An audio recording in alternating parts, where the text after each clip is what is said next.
Sortear. Vou misturar bem aqui os dois papéis. O primeiro a falar é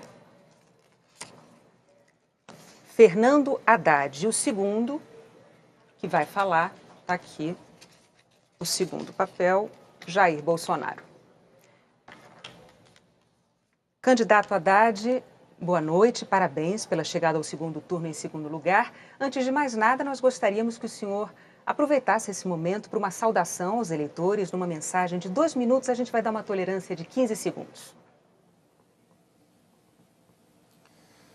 Bom, Renata, Bonner, é uma grande satisfação estar com vocês nessa noite. Telespectador, cidadão, cidadã brasileiros, a grande satisfação estar no segundo turno com seu apoio. É uma honra poder participar de um segundo turno de uma eleição presidencial, situação em que nós vamos poder confrontar apenas 2 projetos.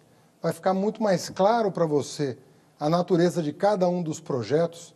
Nós, do lado da social-democracia, do estado de bem-estar social, que garante o direito do cidadão, que garante o direito do trabalhador, que cumpre a Constituição de 1988, que ampliou as possibilidades e as oportunidades.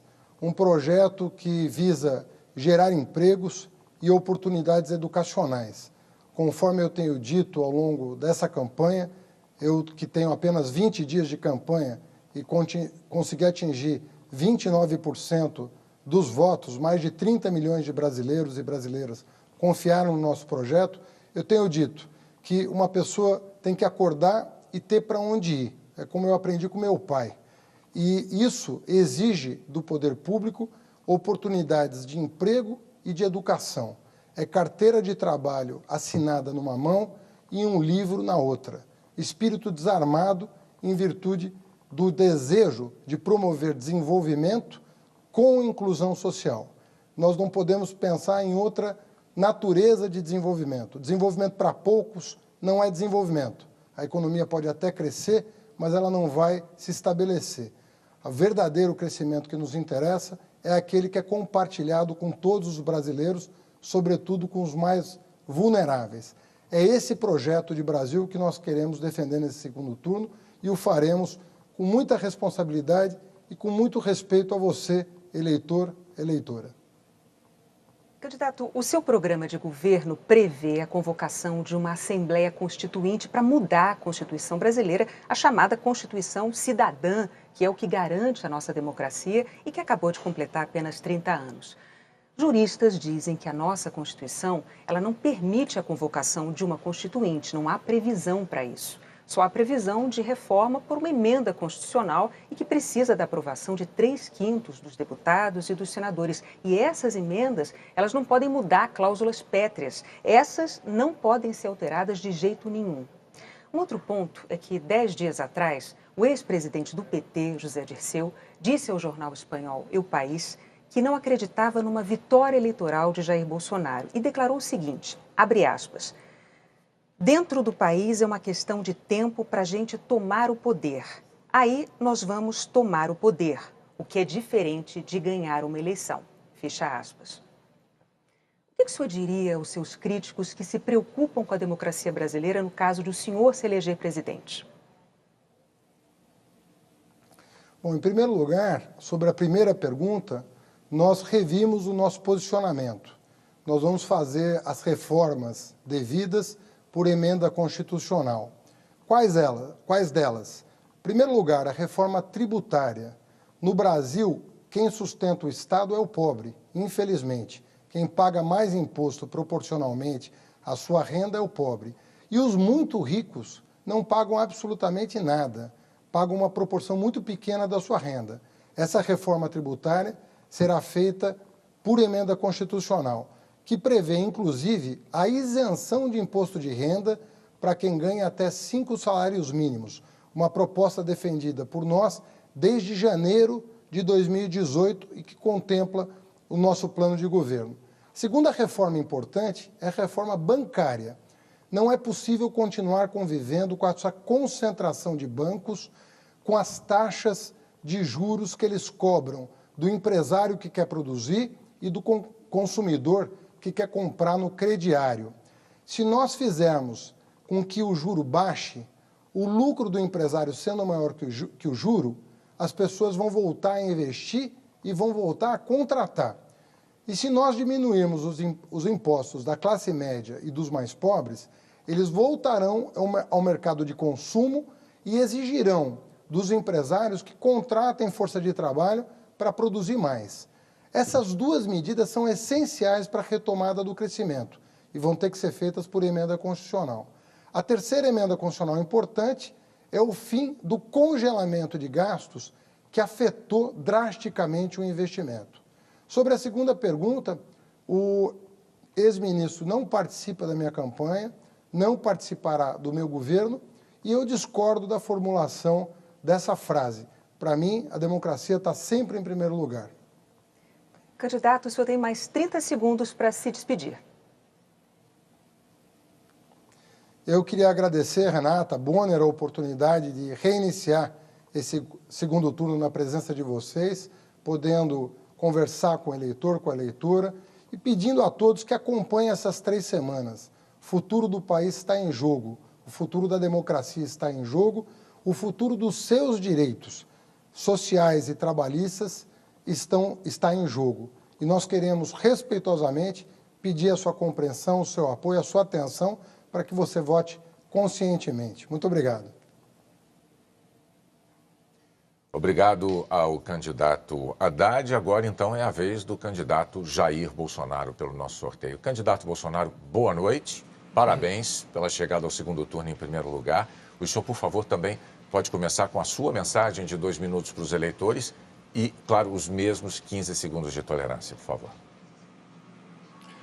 Boa noite, Bonner. Boa noite, Renata. Boa noite, brasileiros.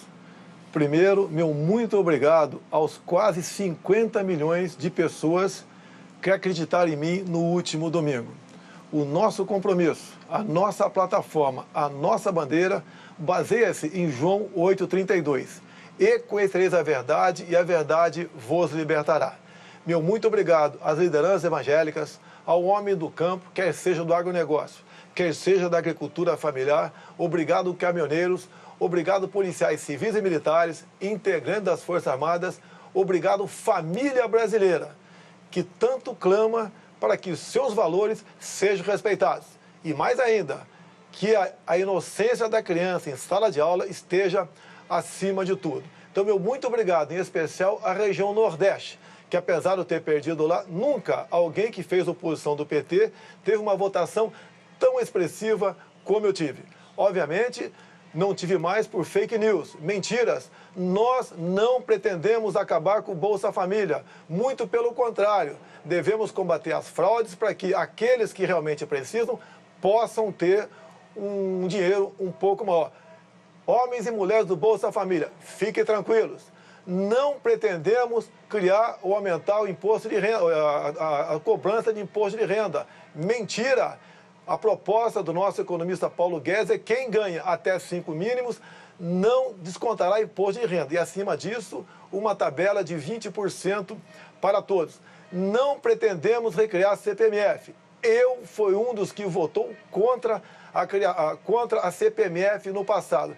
Queremos um Brasil aberto ao negócio com o mundo todo, fazer parceria com o mundo todo, jogar pesado na questão da insegurança pública, fazer com que as mulheres se sintam protegidas no Brasil. Dessa forma é que nós pretendemos governar o país e dessa forma pretendemos construir o futuro da nossa pátria maravilhosa. Candidato, no mês passado, durante uma palestra, o seu vice, o general Hamilton Mourão, disse que a Constituição brasileira de 1988 foi um erro. A chamada Constituição Cidadã, como a Renata acabou de dizer há pouco, que é aquela que garante a nossa democracia e que completou recentemente só 30 anos. O general Mourão disse que a elaboração de uma Constituição nova, eu vou abrir aspas para as palavras dele, a elaboração de uma Constituição nova não precisa ser feita por eleitos pelo povo. E eu fecho aspas. Que isso poderia ser feito por um conselho de notáveis, nas palavras usadas pelo seu vice, e apenas referendada depois pelos eleitores. De novo, nós temos que dizer, juristas dizem que a nossa Constituição não permite a convocação de uma Constituinte, não há uma previsão para isso. Existe uma previsão de reforma por emenda constitucional, que precisa de aprovação de 3/5 dos deputados e dos senadores.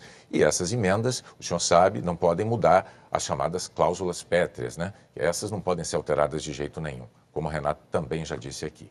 Bom, também em setembro, numa entrevista à Globo News, o general Mourão admitiu a possibilidade de o presidente da República perpetrar o chamado autogolpe. O que é que o senhor diria aos seus críticos que se preocupam com a democracia brasileira no caso de o senhor se eleger presidente? Ele é general, eu sou o capitão, mas eu sou o presidente. O desautorizei nesses 2 momentos. Ele não poderia ir além daquilo que a Constituição permite. Jamais eu posso admitir uma nova Constituinte, até por falta de poderes para tal. E a questão de autogolpe, não entendi direito o que ele quis dizer naquele momento, mas isso não existe. Se estamos disputando as eleições, é porque nós acreditamos no voto popular e seremos escravos da nossa Constituição. Repito, o presidente será o senhor Jair Bolsonaro. Quem nos auxiliará? Sim, o general Augusto Mourão. E ele, Hamilton Mourão, e ele sabe muito bem da responsabilidade que tem por ocasião da sua escolha para ser vice. Nós queremos demonstrar com isso que precisamos, sim, ter um governo com autoridade e sem autoritarismo. Por isso, nos submetemos ao sufrágio popular. E tenho certeza que, uma vez eleito, o que falta um pouco ainda ao general Mourão é um pouco de tato, um pouco de vivência com a política. E ele rapidamente se adequará à realidade brasileira e à função tão importante que é dele. Já Augusto Mourão, agradeço a sua participação, mas nesses 2 momentos ele foi infeliz. Deu uma canelada. Mas, repito, o presidente jamais autorizaria qualquer coisa nesse sentido. Candidato, o senhor ainda teria 30 segundos para complementar a sua resposta. O senhor abre mão deles? Eu posso complementar. Quando você fala em Constituição, uma Constituinte, não podemos admitir isso, até porque não teríamos autoridade para tal. Vamos manter e sermos escravos da nossa Constituição. Algumas propostas pontuais, sim, poderiam propor, como, por exemplo, a redução da nossa maioridade penal que o povo quer e deseja. Candidato, então agora o senhor tem mais 30 segundos para se despedir dos eleitores. Vamos pacificar e unir o povo brasileiro, sob a bandeira verde e amarela, sob o nosso hino nacional, juntando todos que foi dividido no passado pela esquerda. Dessa forma, podemos mais que sonhar. Temos a certeza que faremos um Brasil diferente do que foi feito até o momento. Não aceitaremos o toma lá da cá e nem imposição partidária para escolher o nosso time de ministros. Será um time, aí sim, de notáveis, competentes e com autoridade para buscar o que é melhor para o Brasil e não para agremiações político-partidárias.